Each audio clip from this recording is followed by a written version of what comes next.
Namaskar, I am Kusum Krishna and welcome back. It's been a long time and I missed you guys. दोस्तों, आज साल का आखिरी दिन है, 2023 का लास्ट डे, और कल से हम नए साल में कदम रखेंगे, यानी कि 2024, जिसे जोड़कर क्या होता है, नंबर 8। नंबर 8 किसका नंबर है? शनि का नंबर। तो शनि देव आ गए हैं हमारे कर्मों का हिसाब लेने। लेकिन इससे घबराने वाली कोई बात नहीं, क्योंकि मैंने हमेशा मेरे वीडियोस में कहा है, शनि इज मनी। और शनि स्ट्रिक्ट जरूर है, स्लो जरूर है, बट न्यायाधीश है, और हमें हमारे अच्छे कर्मों का अच्छा रिजल्ट जरूर देते हैं और बुरे कर्मों की हमें ज्ञात कराते हैं। तो इसे घबराने वाली कोई बात नहीं। पर आज हम शनिदेव के बारे में बात करने नहीं आए हैं, आज हम बात करने आए हैं राहु के बारे में। राहु, जिसे प्लूटो साउथ नोड भी कहा जाता है। राहु एक बहुत मिस्टीरियस प्लैनेट है। ये एक छाया ग्रह है, जो कि है नहीं, लेकिन इसका हमारी ज्योतिष विद्या में बहुत बहुत महत्वपूर्ण है। समझते तो है राहु है क्या? देखो दोस्तों, जब देवताओं ने समुद्र मंथन किया था तो वो अकेले नहीं कर सकते थे, उन्हें दानव दैत्यों की जरूरत पड़ी। तो जब अमृत उत्पन्न हुआ महासागर से, तो सब घबरा गए कि देवता तो अमर हो जाएंगे, पर ये दानव राक्षस लोग भी अमर हो जाएंगे, ये तो बड़ी प्रॉब्लम वाली इशू हो जाएगी। तो वो गए विष्णु जी के पास। तो विष्णु जी, नारायण जी ने बड़ी होशियारी से कहा कि डोंट वरी, मैं संभाल लूंगा, और उन्होंने एक मोहिनी अवतार लिया। तो मोहिनी को देख के सब मुग्ध हो गए दानव। तो मोहिनी बन के उन्होंने देवताओं को अमृत पिला दिया और दानव को ऐसी कोई चीज पिला दी। ये एक दानव स्वर्णभानु ने देख लिया, तो उसने क्या किया, वो देवताओं का रूप लेके देवताओं के बीच में बैठ गया और उसने अमृत पी लिया। ये चंद्र सूर्य ने देख लिया और चंद्र सूर्य ने जाके मोहिनी को बता दिया। तो मोहिनी ने अपने विष्णु अवतार में आके सुदर्शन चक्र निकाला और उस स्वर्णभानु का सर धड़ से अलग कर दिया। ये सर है राहु और ये धड़ है केतु। ठीक है, तो देखो स्वर्णभानु हमेशा से होशियार था, क्योंकि उसने समझ गया और वो चला गया। तो राहु का दिमाग है ना, दिमाग बहुत है राहु के पास। और धड़ जो केतु है, उसने भी अमृत पिया हुआ है, दोनों ने अमृत पिया हुआ है, तो वो अमर है। और जो धड़ है वो स्पिरिचुअलिटी की तरफ दौड़ता है, क्योंकि और राहु केतु, चलो भले ही दानव के सर और धड़ है, फिर भी उनकी पूजा होती है, क्योंकि कुछ क्षण के लिए ही क्यों नहीं उन्होंने देवताओं की संगत कर ली थी। इससे हमें क्या पता चलता है? राहु फ्रेंडशिप को दर्शाता है। हमारे फ्रेंड्स राहु है। जब हम घूमते फिरते हैं वो हमें राहु करवाता है। अगर अच्छा भी करवाता है, बुरा भी करवाता है। मैंने राहु को आज क्यों चुना? क्योंकि हमारे कलयुग में राहु का बहुत बड़ा रोल है।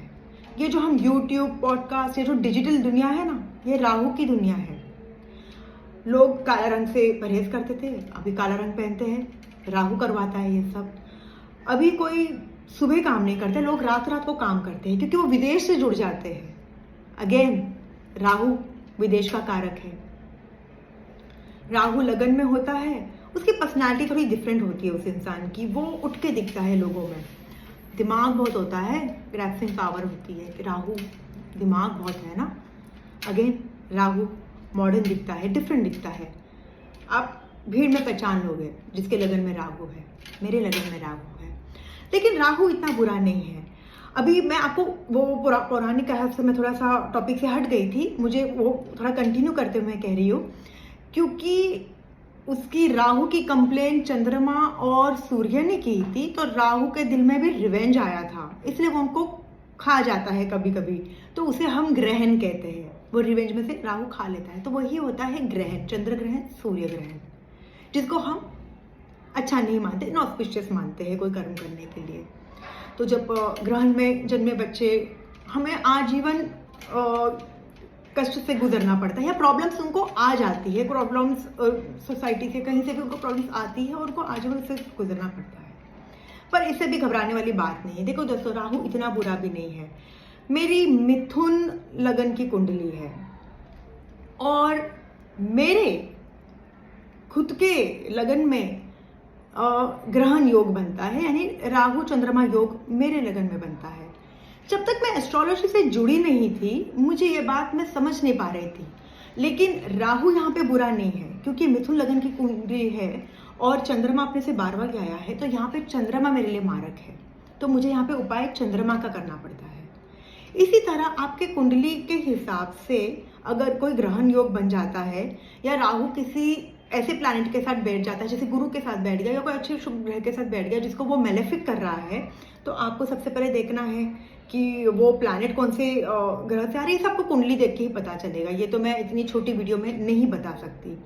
लेकिन मुझे राहु के बारे में मैंने ये वीडियो इसलिए बनाई है कि राहु को समझना और राहु के साथ अगर काम करोगे तो ये कलयुग में उस इंसान को करोड़पति बनने से कोई नहीं रोक सकता, और राहु के जकड़ में आ गए तो वो इंसान को रोडपति बनने से भी कोई बचा नहीं सकता, क्योंकि राहु एक ऐसा प्लैनेट है जो आपको करोड़पति से रोडपति, रोडपति से करोड़पति बना देता है। दिमाग ज़्यादा है ना राहु के पास, लेकिन अगर वो दिमाग सही जगह यूज़ हुआ वेरी गुड, अगर बुरी जगह यूज़ हुआ तो वो माया चक्र में आप इल्यूजन में ही रह जाओगे, आपको कुछ समझ में नहीं आएगा कि सच क्या है और गलत क्या है।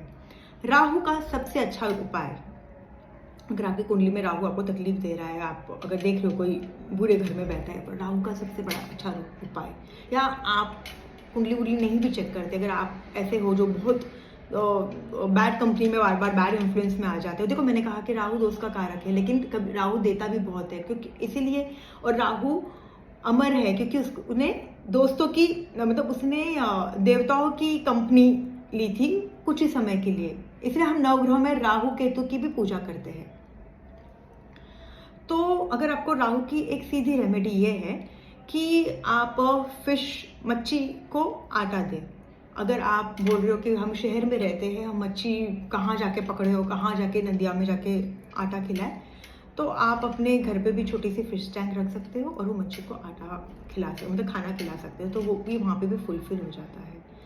आप अगर बहुत भटकने वालों में से, और आपको भटका रहा है, राहु भटका रहा है, आपको काम आपके निकल नहीं रहे और आपको बस भटक रहे हो, यहाँ जा रहे हो वहाँ जा रहे हो, आप अपने घर में एक रोलिंग चेयर ले लीजिए और वो चेयर पे बैठ के ही, राहु की महादशा में ये बहुत काम आता है, वो चेयर पे बैठ के घूम लीजिए, ये भी एक तरह का रेमेडी है।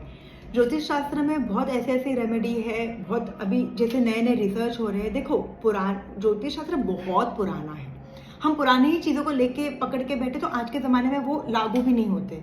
तो ऐसे बहुत बहुत रिसर्च जितना होते जा रहा है, लोग इतने स्टडी करते जा रहे हैं ज्ञानी लोग, तो ऐसी ऐसी रेमेडीज़ है ना जो सुनने में फनी लगती है। जब मैंने कहा कि यार आपको वो कुर्सी पर बैठ के घूमना है, तो लोगों को चल रहेगा कि उससे हमारा राहु ठीक हो जाएगा। हाँ, ठीक हो जाएगा, मैं इस चीज़ की गारंटी देती हूँ।